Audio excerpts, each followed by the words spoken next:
जैसा कि आप जानते हैं हज के दौरान लाखों का मजमा होता है और इन्फेक्शंस भी बहुत ज़्यादा आम है। तो डायबिटिक मरीज़ कैसे अपने आप की हिफाज़त करें उन सब चीज़ों से? इन्फेक्शन तो वहाँ पे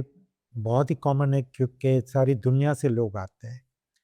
और हर अलग-अलग मुल्क में अलग-अलग डिज़ीज़ पैटर्न होता है, कुछ बीमार होते हैं, कुछ नहीं होते और कोविड के बाद ये चेस्ट इन्फेक्शन का बहुत वो बढ़ गया है। अब ज़ाहिर है हमें कोशिश करनी चाहिए, सबसे इम्पोर्टेंट चीज़ है ना जो मैंने पहले कहा कि आपका डॉक्टर करेगा 3 वैक्सीनेशंस हैं। फ्लू का वैक्सीन आप लगाएँ, मेनिंजाइटिस का वैक्सीन हाजी कैंप में लगता है वो आप लगाएँगे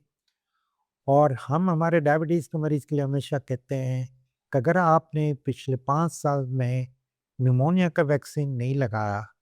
तो आप वो भी वैक्सीन लगवा लें क्योंकि वो 5-10 साल तक चलता है। लेकिन क्योंकि ज़्यादातर बुज़ुर्गों में, ब्रोंकाइटिस के मरीज़ में, दमे के मरीज़ में, वहाँ पे निमोनिया होता है, एक तो ये हो गया। अब दूसरा ये कि इतना मजमुआ है, आप इतने लोगों में हैं, इसको खाँसी हो गई, उसको खाँसी हो गई, तो बेहतर तरीका आपके लिए ये है कि आप मास्क का इस्तेमाल करें, मास्क लेके जाएँ ज़्यादा से ज़्यादा वहाँ पे, जितने दिन का स्टे है। आप जब भी हो अक्सर व बेशतर इधर-उधर आप सिजदे करते हैं, वो करते हैं, तो हाथ को बार-बार धोने का वो कर लें। अगर हो सके तो अल्कोहल फ्री सैनिटाइज़र्स आते हैं, वो आप बार-बार इस्तेमाल करें। कुछ लोग वहाँ पे ये भी करते हैं कि कुर्बानी के दिनों में वहाँ पे जाते हैं, जानवर देखने जाते हैं, जानवर को हाथ तो ऊँट से और उनसे भी कुछ वायरल इन्फेक्शन उस रीजन में जो कॉमन है वो हमें हो सकते हैं, तो उससे भी हाथ ना लगाएँ, बेहतर तरीका ये है।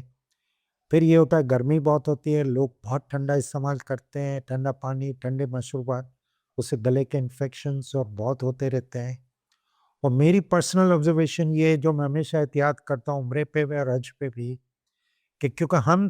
कारपेट वहाँ पे है, कारपेट पे सिजदा करते हैं, उसी कारपेट पे मैंने खांसी की, फिर दूसरा बंदा उसी पे पैर लगा के आदमी चल रहे हैं। मैं हमेशा कहता हूँ एक छोटा सा जानमाज़ बच्चों के लिए आता है, आप वो अपने पास रख के उसको संभालना मुश्किल नहीं और खो गया तो भी कोई मसला नहीं।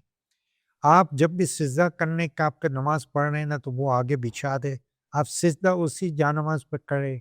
Chances of you getting an infections are very minimal with that. तो प्रॉपर वैक्सीनेशन और हम हमेशा आपके डॉक्टर से भी आप जब जाएँ रजू करें, तो एलर्जी की टैबलेट लेके पहले थोड़ी-सी आपको लिख के देते हैं, पेन किलर्स हो, कफ का सिरप का कोई दे दे और 1-2 एंटीबायोटिक के कोर्स का भी दवाइयाँ आपके बैगेज में आप लेके जाएँ, ताकि आप वहाँ पे फौरी तौर पर अपना ख्याल रख सकें।